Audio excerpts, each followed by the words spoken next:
You're listening to The Critical Thought, where we challenge our listeners to use critical thinking when examining the teachings of Jehovah's Witnesses. Hey, this is Lady Cee. Thank you for tuning in to another episode of The Critical Thought. In the upcoming segment, we will be discussing the top 3 areas where Jehovah's Witnesses exhibit collective narcissism. And we are teaming up with Arc Ripley of Arglue to collaborate on this topic. Now, Arc is not one of Jehovah's Witnesses and has no affiliation with the group, so he'll be bringing in his outside perspective in the topic of collective narcissism. Thank you, Arc, for being on the program.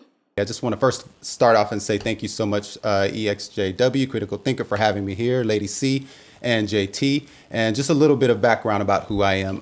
Again, my name is Arc Ripley. I have a YouTube channel, Arglue, and I studied communication at USC, also at the University of Amsterdam, and I studied for quite a while just, about language, how it affects society, and after graduating and all that stuff, I just ran into the topic of narcissism. I was really skeptical and thinking like, whoa, wait a minute, I can't believe what's happening here. As I started researching this, I said, wait, a lot of the people that I've been in contact with, I'm realizing that I've been dealing with narcissism, people who potentially have narcissistic personality disorder. And this is after studying people like Dr. Ramani Devrosila, different clinical psychiatrists, and what they have to say about the topic. And so basically today, I know what we're going to talk about is collective narcissism, narcissism on the collective level. But I want to first start off by talking about it from the individual aspect. And the reason for that is because they're basically pretty much the same thing. When we talk about narcissism, I think the thing that people should really keep in their minds is the one thing that drives narcissists, the one thing that drives human beings, which is we all have the need to feel special. And so a healthy person, for example, trying to fulfill that need to feel special, what they'll do is they might go out and, work hard to become a fantastic guitarist, right? They might work for 6 hours a day, 6 days a week. And after 6 months of rehearsing, people who've heard them 6 months ago might hear them and go, whoa, wow, you're amazing. I can't believe how great you sound. Now, the narcissist might do something like that, but the difference between a narcissist and someone who is healthy, the narcissist will fulfill this need to feel special at any and all costs. So whereas a healthy person might fulfill that need to feel special by doing, working hard or doing whatever, a narcissist or a toxic individual might do it at the expense of other people. And so that's what I think we really need to keep in our minds is basically the addiction that the narcissist has. There are levels to narcissism. You have like what clinical psychologists call like an egoist. And I'm not going to go into that right now, but basically they'd be at the unhealthy level of narcissism where they have absolutely no narcissism. And then you have the extreme narcissist, which is at the level 10, who's like the toxic individual. But that toxic person, what it is they are addicted to feeling special. And so that's what I want to keep the focus on when we think about narcissism or narcissistic personality disorder. Now, going into collective narcissism, it's really the same thing.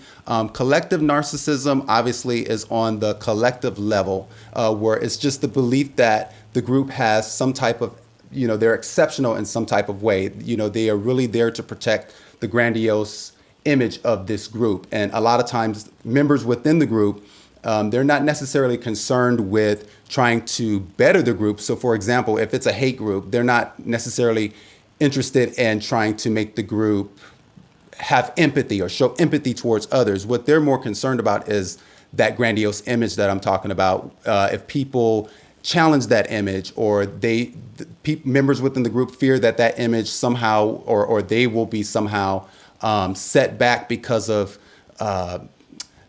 gains that things that other people are gaining, then it kind of threatens that group, the collective narcissistic group. Okay, so in this particular episode, as I had stated before, we will be discussing the top 3 areas where Jehovah's Witnesses are collective narcissists. And the first area that we're going to be discussing is the persecution complex. Hey, Art, we appreciate you getting with us to do this video because one of the things that we have often discussed on our channel especially in reference to Jehovah's Witnesses. People oftentimes will refer to them as a cult.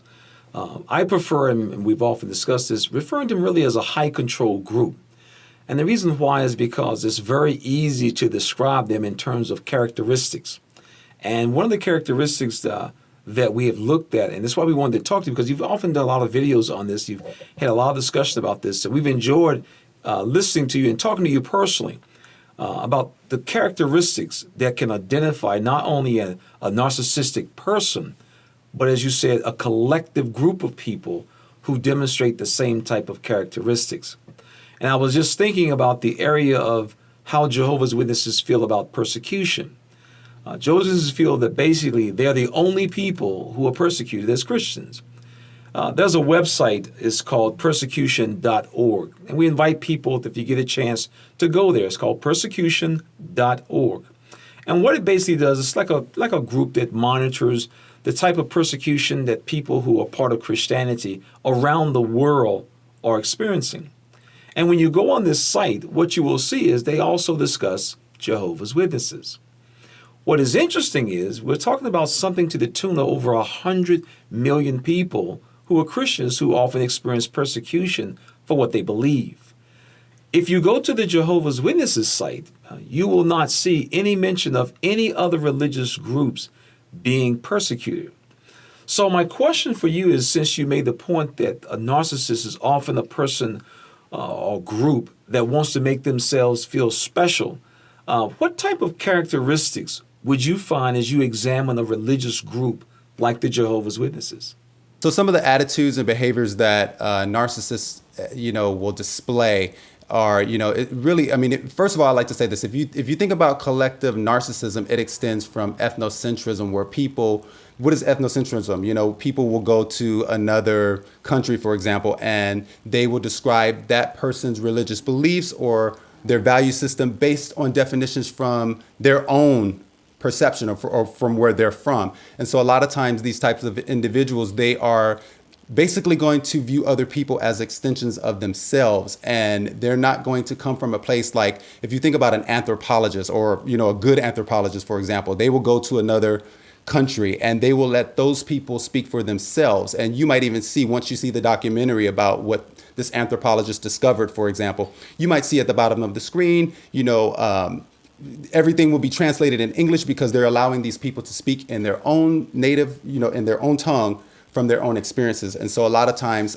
people who have narcissistic characteristics or who have narcissistic personality disorder will frame things from their own frame of reference. I guess that's the best way to describe it. And in the collective narcissistic organism, you'll have people who are really defensive about that collective's identity, and they get really upset. They might, there might be physical attacks, there might be personal attacks that come from this because, again, that image is threatened. And these individuals within the collective, they basically form their own identity from within that collective, because a lot of times maybe people may not feel like they have a certain amount of success in their own lives, and so they're able to kind of siphon or extract some of the grandiose image from this narcissistic collective. Yeah, I look back myself as growing up one of Jehovah's Witnesses.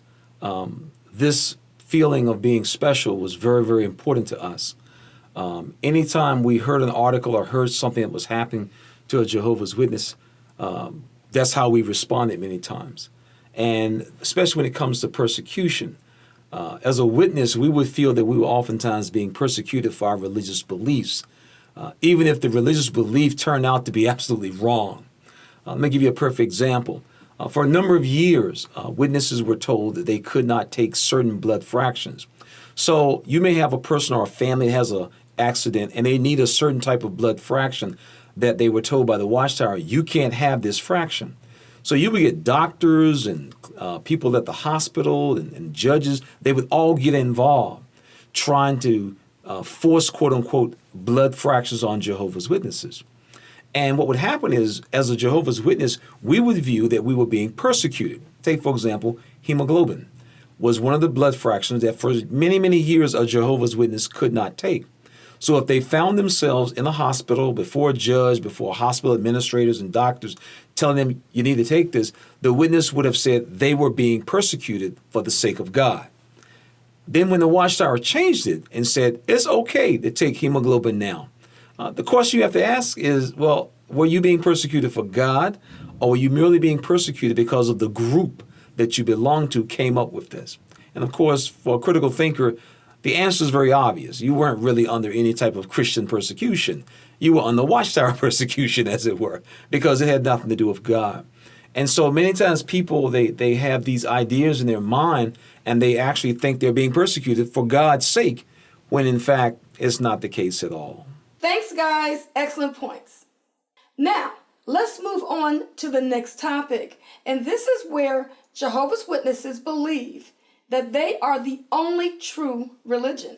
So now I want to talk about this concept that we spoke about, Lady Cee and JT, before doing this video. We kind of summarized it where we were saying that Jehovah's Witnesses believe that they have the only true religion and that there is no other denomination to gain salvation from except theirs. And so a lot of times I think the problem with that is, you have people who are believing something that really hasn't been proven to be true. And this is what this is what I gained from being a communication student.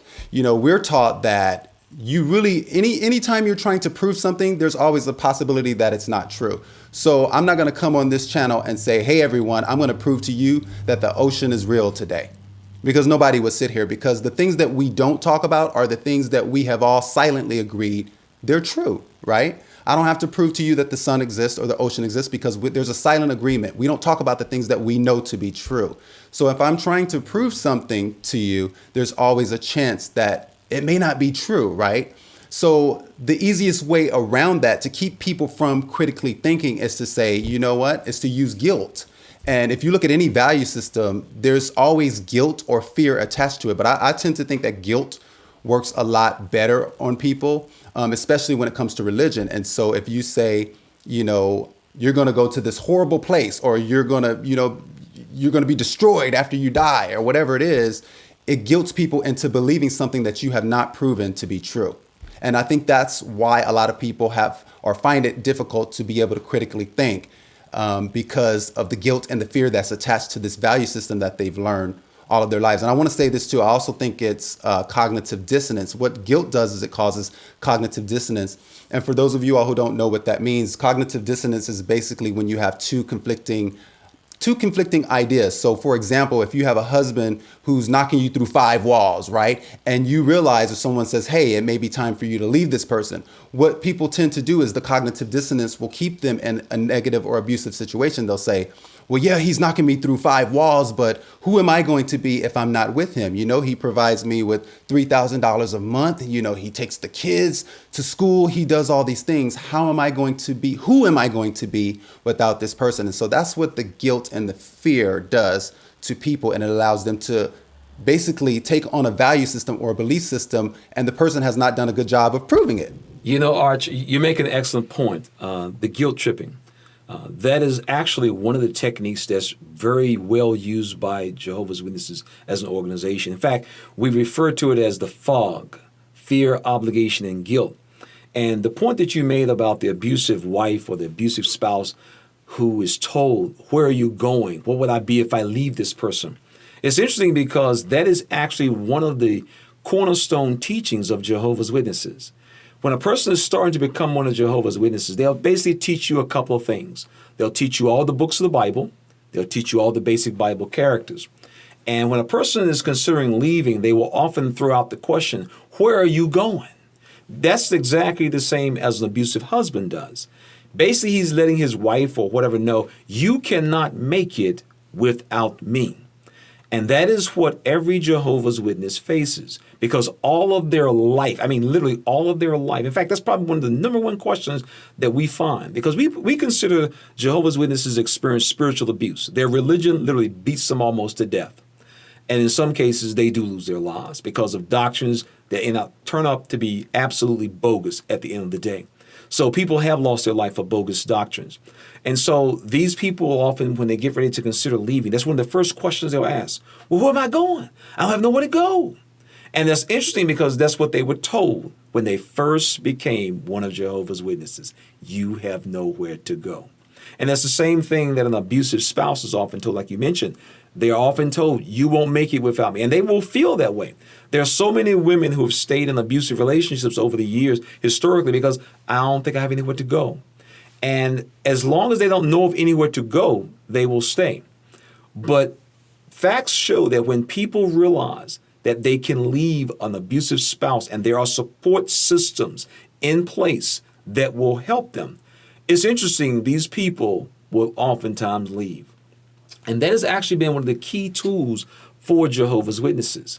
A person feels he has no support system. And the reason why is because very skillfully and much by design, the witness has been cut off from all persons who are not witnesses. They form no bonds, no relationships with anybody outside of the witness world. Any witness who forms a bond, a friendship, a relationship with persons outside of the religion is going to be condemned. You would be literally hard-pressed, and I mean hard-pressed, Arc, to find a Jehovah's Witness who would introduce someone on their job or someone in their community to other Jehovah's Witnesses and say, this is one of my best friends. Can't do that. Can't do that. So the witness has no friends or structure outside the religion. So when he gets ready to leave, and part of leaving means that you will be cut off from all those within the religion, the person literally has no support system. And over the years, that has really been the problem for many persons who are considering leaving this religion. But interestingly, with the advent of the internet, it's a game changer. And I really mean it is a game changer. You see, Art, what it has allowed people to do now is to be able to find support systems outside of the religion. And that's what we try to help people to see. There are support systems that can help you. And so they feel that this is the only true religion. No other religion can teach me the truth. And so they look and they long for this elusive thing of being able to find just the truth. If they can't teach this, then this is not for me. So this idea of this being the only true religion is deeply ingrained in Jehovah's Witnesses. And as a result, it has caused many persons who realize I really need to leave to actually stay. That's so true. I mean, if you think about any type of situation where people don't want to leave, that cognitive dissonance plays a huge role in that because, people will say, well, who will I be? I mean, even you hear this happen with, people who are, let's say, for example, gay, and they have to tell their parents, hey, I'm gay. And they're afraid of telling that person because, well, maybe I'm going to be ostracized. The family's going to disown me. And a lot of times that happens in religions. From what I know, this happens in the Jehovah's Witness faith as well. If I come out, if I challenge the religion or if I critically think too much, what's going to happen? Am I going to be ostracized? Is my family going to ostracize me? Will I have anyone who's able to take my side for just critically thinking and saying, wait a minute, I don't know if that sounds true. And a lot of times, just like that spouse, that woman or that man who's in an abusive relationship, they'll get signals and they'll get signs either from other people or just from simply being knocked through 5 walls, but they'll get signs that will tell them, I don't know if this feels right. Or, we have feelings and we know when something doesn't necessarily feel correct or all the way correct for who we are. And so, yeah, we'll critically think about that. But I think what, ExJW, what you all are doing is really phenomenal because what it does is it allows that person who's in the dark, who's, reading at night, who has that kind of mind where they're ready to challenge certain value systems and certain things in our society that they've been taught either through, just growing up in the faith or however they got into it, but they're ready to challenge it. And you all are allowing them to do that, but possibly without feeling ostracized and having to, go before the Jehovah's Witnesses and basically challenge them directly. And you all are providing a lot of information and you all are a great example of, people who have a mind and who are not afraid to challenge and critically think about any value system that you have. So, I think a lot of people are really going to, or actually do appreciate you for that. That brings us to our final topic, number 3, where Jehovah's Witnesses believe that they are the center of attention. Yeah, this is an area that Arc, I think, really highlights how collectively groups can be narcissistic. And that is much like an individual. They think that they are the center of attention. As a Jehovah's Witness, that's what we were actually taught. The Watchtower takes a scripture out of the book of 1 Corinthians chapter 4, and it deals with how the apostle made the point that we're a theatrical spectacle in terms of being on the world stage. And as Jehovah's Witnesses, that's what we actually believe. I mean, we actually believe that religions around the world were discussing and plotting against Jehovah's Witnesses. And I know the Lady Cee and I, when we left the religion, one of the things that we did is we would actually take the time to ask people who were of different faiths, does your minister ever talk about Jehovah's Witnesses in his sermons? And they're like, no, I've been up for 22 years, never heard anything. And we would just ask people all the time, people in the job, does your pastor ever talk about Jehovah's Witnesses? Nah, I've never heard anything mentioned before.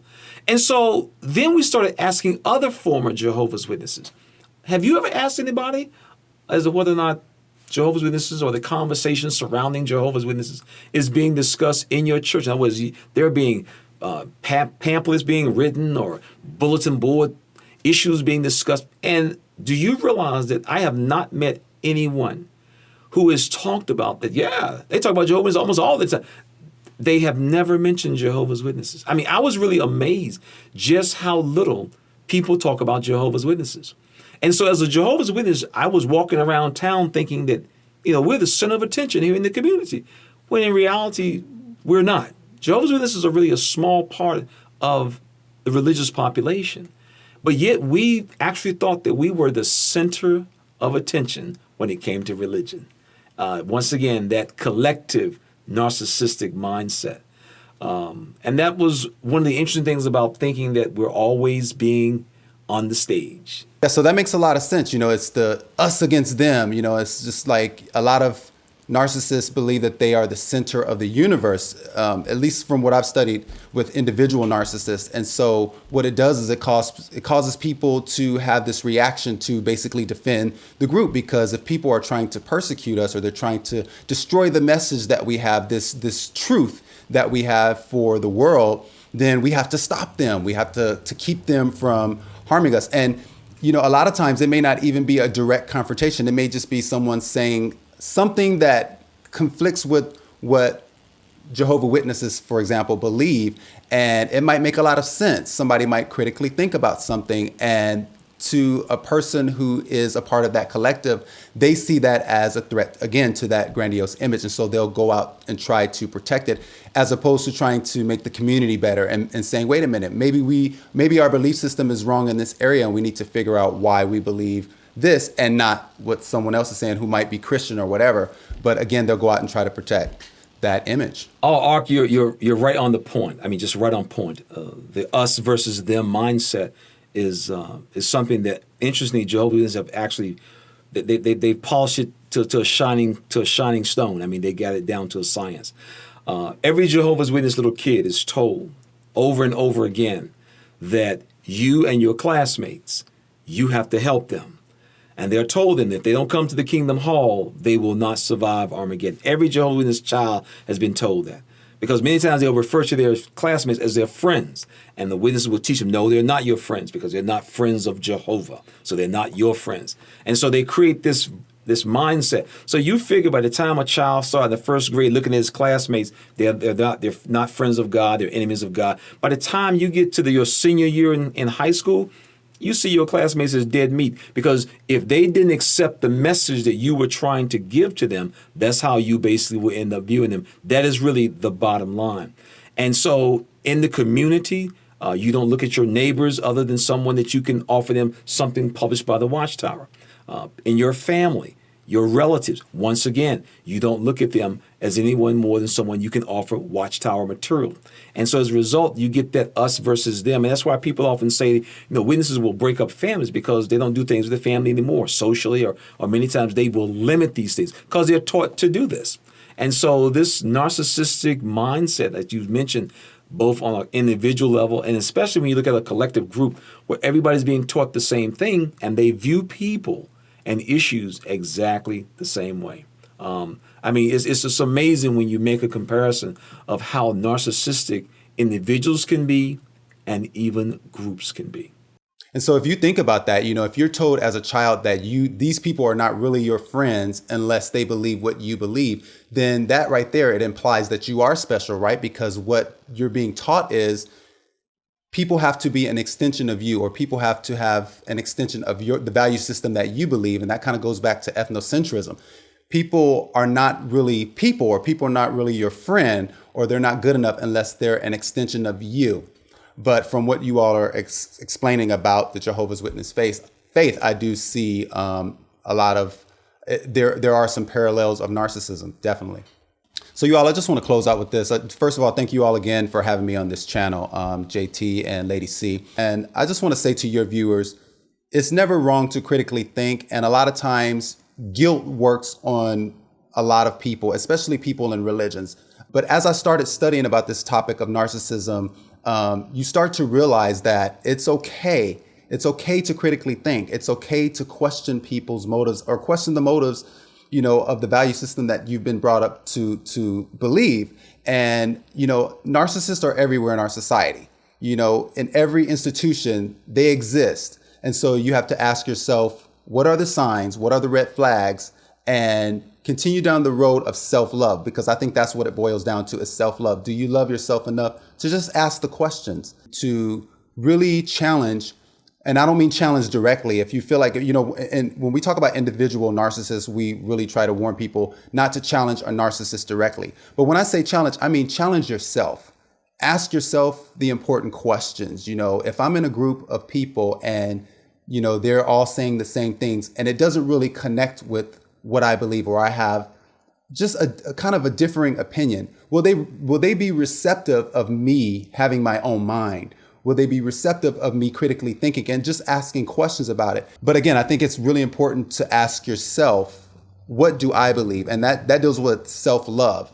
When we deal with narcissistic individuals and people who've been through narcissistic abuse, a lot of psychologists and clinical psychiatrists will try to get the person who's being abused to understand what they want, or to really focus on themselves, because a lot of times we as individuals, especially people who come from a religious background, we are used to being extensions of someone else, or extensions of a group.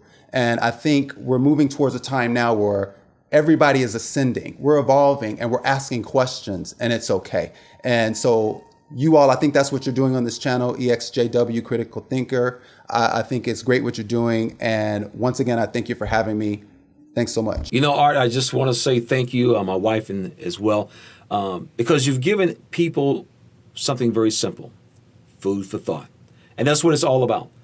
We want to be able to think critically, ask the critical thinking questions, and of course, be willing to accept what the answers are. We want to thank you all for tuning in to another episode of The Critical Thought. We appreciate having you in our audience. Always feel free to email us if you have questions or comments, and you can send those emails to exjwct@gmail.com. This has been Lady Cee, and thank you for being in our audience.